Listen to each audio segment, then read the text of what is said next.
Hello, welcome to Talk Truth. My name is Corey Huntsberger. I have my father, Alan Huntsberger, in the studio. Dad, we just got a brand new intro, and there's a cowboy on a horse. Did you see that? That was put in there just for you.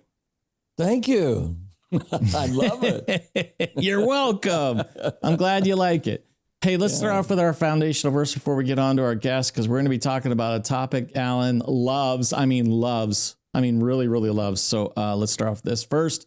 The earth and everything in it, the world and its inhabitants belong to the Lord, for he laid its foundation on the seas and established it on the rivers. Psalm 24, 1 and 2. Powerful verse. We say it every episode because it's true, right, Dad? Yeah, living in truth begins with a foundational reality that reshapes how we see everything. And that, of course, is our beautiful verse. And this passage does not begin with human rights or human authority or human ownership. It begins with God's ownership. The earth does not belong to governments. It does not belong to cultures. It does not belong to individuals. It belongs to the Lord. Yeah. Someone needs to tell the governments that, though. Well, you know, the government back when Canada was formed in 1867 knew that, because that's why they called Canada the Dominion of Canada from Psalm 72, verse 8. So when this truth is forgotten, however, which is what we're experiencing today, authority becomes confused, truth becomes negotiable, and people begin to live as owners instead of stewards. And when God is organized as an owner, then life finds order and responsibility returns. So, yeah. Yeah. We know truth is under attack, especially when it comes to your health. And that's why this episode is brought to you by Freedom Health. They believe your health decisions should be yours. Go to freedomhealth.is and use our promo code TRUTH15 to receive $15 off your order today. Well, we're going to be talking about there's two topics Alan loves to talk about. God, obviously, everybody that's been watching this show understands that. And ivermectin. Alan loves his ivermectin. Anyway, we're going to be talking to a wonderful guest. His name is Lars Fiskgund, and he's with us by phone. Lars, welcome to the show. Greetings, gentlemen. Great to be here. What a powerful introduction, both visually and verbally. So pleased and honored to be here today. Well, we're honored to have you too, and everything that you're doing. But this is the first time we've had you on the show. So I want you to talk a little bit about, we're going to be talking about Freedom Health. You run Freedom Health, and you have been, you jumped in this world of health products that obviously the Canadian government wants to limit to Canadians. I mean, we have Sean Buckley on the show all the time. And the things that he says that are going on and how they're limiting, ginger, lemon, arugula, is like becoming, categorized as like a pharmaceutical drug now in Canada. It's absolutely insane. And we also really want to talk about ivermectin. And there's some interesting conversation, especially now with what's happening in Florida. But I want to talk to you about just how you started. What happened to you, your story during COVID? Well, I guess if we look back, obviously, like many people, come sort of March, April of 2020, my life trajectory was displaced and forced in a different direction.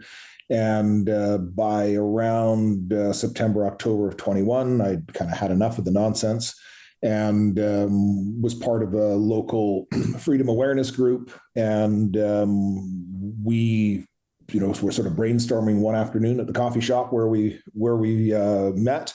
And, it's like, what can we do to push back against the narrative, reduce fear, reduce the caseload? Of course, the PCR test was nonsense, but they were still, that was kind of the fear tactic.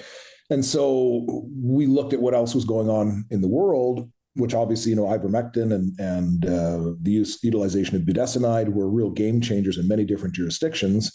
And so we decided, hey, if we can get some ivermectin into the country, that would be a great tool to, again, provide Canadians with hope, reduce the caseload, reduce the fear, and actually, for people that contracted the virus, if that ever existed, was going to be a curative. That was essentially proven even by the fall of 21. And as well, at the time in British Columbia, the healthcare workers, the regulated healthcare workers, were being faced with the ultimatum of take a toxic experimental injection or lose your livelihood. And so we had a number of people in a number of different towns, in adjacent areas that were facing termination. And so there was also an economic impetus to provide an opportunity for these displaced people. And so we took it upon ourselves to start to bring in ivermectin, and that very, very quickly ramped up into a nationwide distribution network, I guess you could call it, which was through Telegram groups and through word of mouth. And there was representatives that were marketing our products coast to coast. And in the About Us section on the website, we make reference to having saved tens of thousands of lives in Canada. That's not an exaggeration, and that continues to today.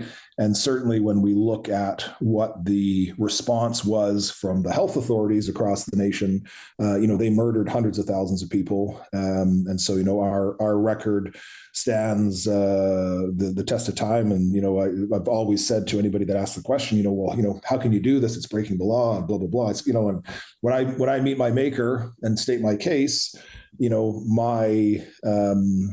my soul is lightened by the work that I've done. And, if man's rules and laws choose to defame me as a criminal, so be it. I'm very thankful that you have that in the back of your mind, because I do too. And the Bible says it's appointed unto man once to die, and after that, the judgment. And nobody wants to talk about that, but we are going to stand before our Maker after we die. Now, after we die means we're now in a different realm and different terms.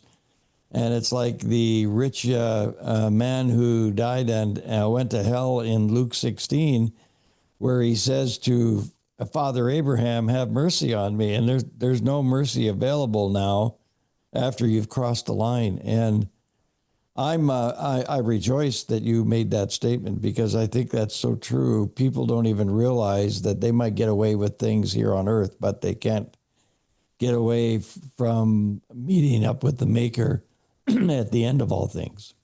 Yeah, there's going to be no hiding the blemishes of your soul. And, in the case of 99.9% of the physicians across Canada, they were complicit in the murder of babies, children, pregnant mothers, elderly.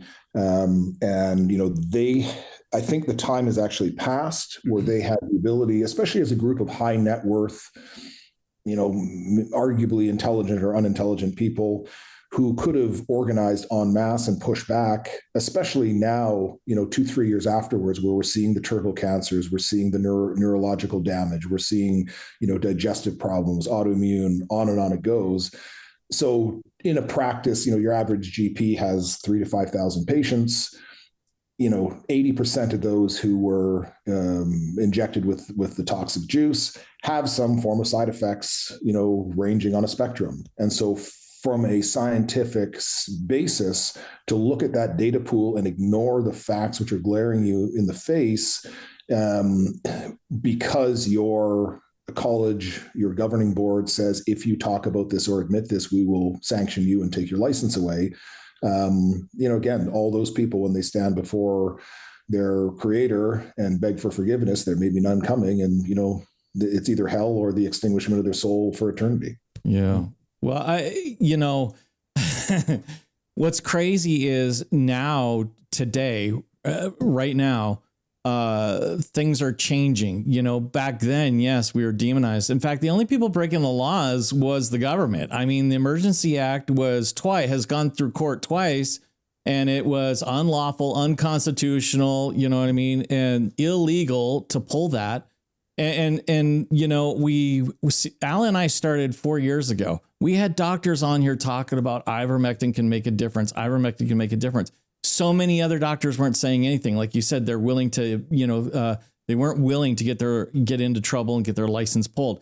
What's funny now is it just happened, a virtual town hall. The leader of Alberta's New Democrats, Naheed Nenshi, someone asked him a question about something physical going on with him, and he had an interesting answer. This is someone back in the day during COVID called it horse paste. Now, I want to watch this clip and then we'll talk about it. Watch this.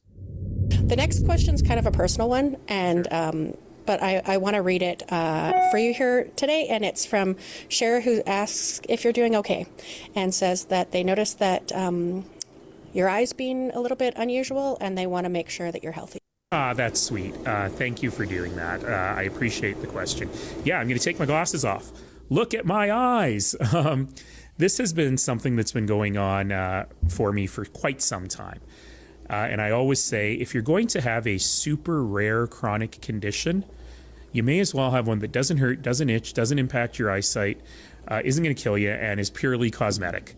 The challenge is, of course, in this job, purely cosmetic when you're on TV every day means a lot of kind people like Cher go, "Are you okay?" and give me great ideas about things to take down the swelling on my face. The chamomile tea bags did not work. But I don't mind telling people that, you know, when our healthcare system works, it really works. And the frontline workers and the doctors and the nurses and the LPNs, who are, of course, nurses, the people who are working in the system, really do a great job. And when you have a super rare condition, if you really want to Google it, you can look it up. It's called Morbihan syndrome. People are really trying hard to figure stuff out. But Sarah, I will tell you that one of the and we're going through a lot of treatments trying to figure this out. We'll figure it out. But Sarah, I will tell you that one of the treatments that has shown a bit of promise is ivermectin. So there you go, folks. Ivermectin actually does work for something. There you go. I mean, I don't even know what to say to this, Lars, because back in the day, Alan and I were the kooks. You're the one that's going to get in trouble for being able to help people. All the doctors that were like prescribing it were losing their licenses. Now, you know, we're finding out that it's actually helping people, especially with cancer. We know Macas has 8,700 cancer patients. We know Florida's working on a $140 million cancer research facility. Ivermectin is one of the main things they're going to be using to like look into treating people. Like the list goes on. It drives me nuts. Why was this drug so demonized? Why did they make it so scary for people to feel like you were doing something wrong or something illegal when you weren't at all? This is a Nobel Prize winning drug that can help people. Countries all over the world use it all the time, especially during COVID. They were giving it in India. They were giving it to all their people. What is the deal with this, Lars? Well, so let's unpack that clip that we saw. So first of all, the two individuals pictured there, you know, like many health ministers, through COVID are the absolute antithesis of health. Okay, you have two obese people who are chronically ill. You know, both of them are slated to develop some form of metabolic disease in their lifetime and most likely die from that. You know, the NDP communist fellow there, you know, kind of laughing about ivermectin is good for something, just shows his ignorance and complete lack of understanding of the world, which unfortunately is also a claim which we need to place on many of the folks that take a large proportion of their information from the box that displays information to them every evening with the evening news. Anyone in 2020 who, you know, typed in ivermectin would have seen, you know, clear evidence dating back, you know, 30 years of the efficacy and safety of ivermectin, having been dosed hundreds of millions of times and having saved hundreds of millions of lives across the developing world, particularly in the case of both antiviral and antiparasitic use. So, you know, that is you know, we're all to blame for falling for that nonsense. Ivermectin was first used in human medicine, and it was such a valuable tool that it was then extended to agricultural, you know, animal husbandry. And quite frankly, you know, if anyone who owns a horse, you know, unless it's kind of a farm horse and you're feeding it, you know, out of your pasture, if you have a paddocked horse and you're doing any kind of equestrian activities with it, the cost of that horse is immense on an uptake basis. You know, some of those animals are worth hundreds of thousands, if not millions of dollars. And so if a product is safe to use as horse paste for this incredibly expensive animal, which is also long-lived and becomes part of the family and develop a relationship with its owners and so forth, why wouldn't it be useful for humans? I mean, it's utter nonsense. So there's actually a very good Nature paper from 2007, which is essentially a review of ivermectin, which was 15 plus years old during COVID. Which talks about the repurposing and the evaluation of ivermectin as an anti-cancer product, showing future benefit and requirement of additional clinical studies. The issue with ivermectin, which the health authorities realized, and the big pharma realized, that if we were dosing granny prophylactically in the old folks' home, and that became a trend which began to take off. Lo and behold, certain individuals, cancer markers would have been going down. Grandpa's PSA score has gone from 40 to 20 and his condition's improving. Maybe we've increased the dose because maybe we thought that ivermectin was doing something, or we had read the Nature paper from 2007. And suddenly across the world, we have hundreds and then thousands and then hundreds of thousands of people suffering from cancer having a miraculous remission. Well, what does that do? It destroys $1 trillion cancer industry. And, when we look at modern medicine deems every one of us as profit centers. And as those two individuals in the clip, they're wonderful big pharma profit centers. The two of you are much healthier. And so you're bad candidates, you're bad profit centers for big pharma. And we should all be striving towards being a minimalistic profit center or a zero profit center for big pharma. And, look, the story that I tell many of my clients when I discuss this with them, we're all old enough to remember poor Terry Fox limping across the country. Well, that was in the early 80s. How many billions of dollars just in Canada, which is a tiny speck of population globally, how many billions of dollars have been raised by children doing their Terry Fox run and, pledges and all the rest of it since that time? And what progress have we made with cancer? Zero. People are and I tell people don't die from cancer. People die from chemotherapy. People die from radiation. These are barbaric medieval treatments, which, physicians not so long ago were tapping holes in people's heads to let bad spirits out and scarifying their body to bleed them out. I mean, we're not much different or much more advanced with much of what happens with allopathic oncology. That's so true. Well, I know that Alan, Alan, I'll let you speak because I know you take it way more than I do. And we've had thousands of hours of conversations with doctors about it, and the benefits you see in it are amazing yourself, right? Yeah, I mean, I take it weekly, and sometimes I take it daily. It just depends what's going on. But one of the things that I find is that it works, and I believe in my heart. I mean, it's not the only thing I take. I mean, I don't totally rely on ivermectin. I take Cardio Miracle, for example, which I love, and drink that every morning, which is a mixture of, it's like Dr. Judy says, it's mineral water.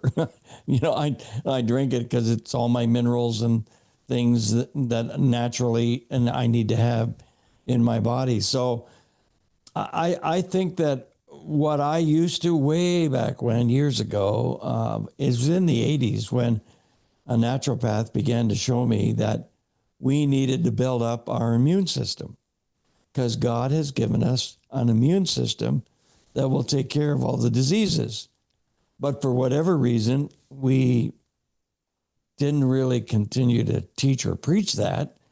And so therefore, people were just relying on whatever came available in the pharmaceutical field, and we started taking chemicals that we end up, dying from the results of what they bring to us instead of really healing the problem that is what our immune system is supposed to be doing.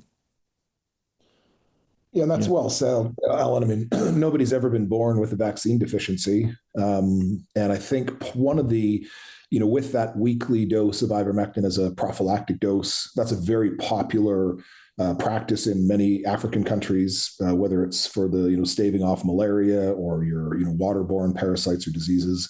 The other interesting thing that ivermectin or function that ivermectin does is it optimizes and balances your microbiome. And, within the last decade, let's say, the importance of our microbiome and its interrelation with both our immune system and our brain function has really become heightened.